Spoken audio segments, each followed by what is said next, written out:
एक दिन तुमने मुझसे कहा था धूप कड़ी है, अपना साया साथ ही रखना।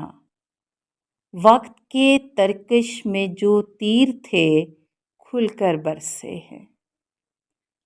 जर्द हवा के पथरीले झोंकों से जिस्म का पंछी घायल है।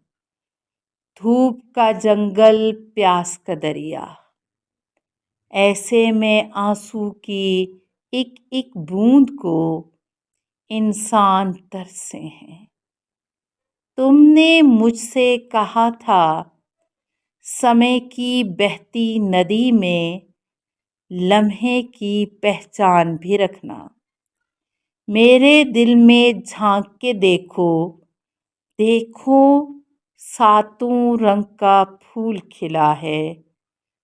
वो लम्हा जो मेरा था वो मेरा है। वक्त के पैकां बेशक तन पर आन लगे, देखो इस लम्हे से कितना गहरा रिश्ता है।